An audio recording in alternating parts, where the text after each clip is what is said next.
Saudações, senhores! Eis que vos fala é o professor Marcel Almeida e hoje eu trago um tema bastante importante que é falar sobre clima.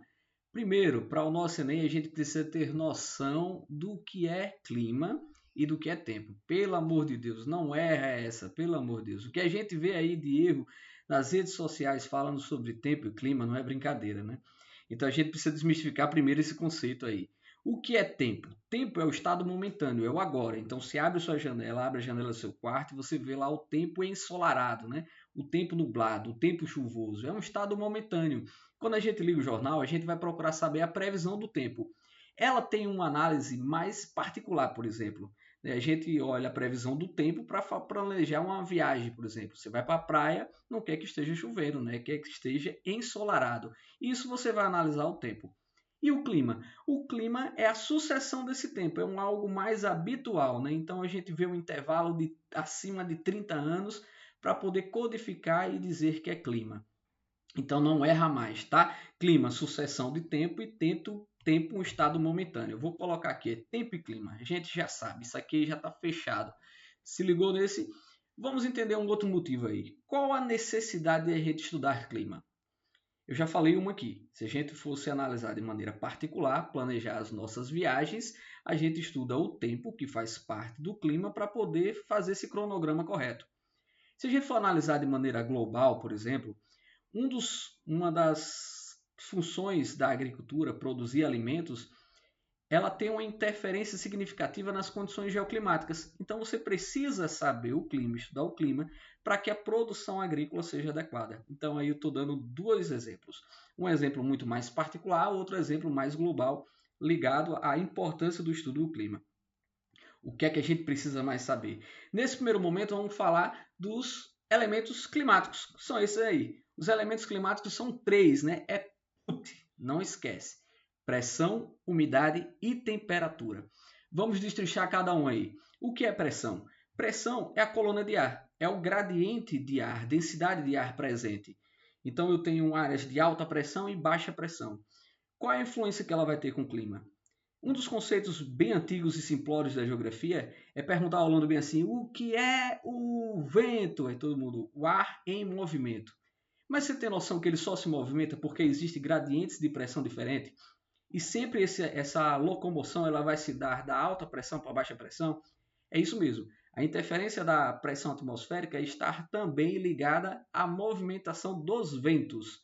Por exemplo, de maneira mais local, as brisas litorâneas, por exemplo, de maneira mais regional, como as massas de ar que atuam no nosso Brasil, né? E de maneira global, como o estudo da circulação geral atmosférica.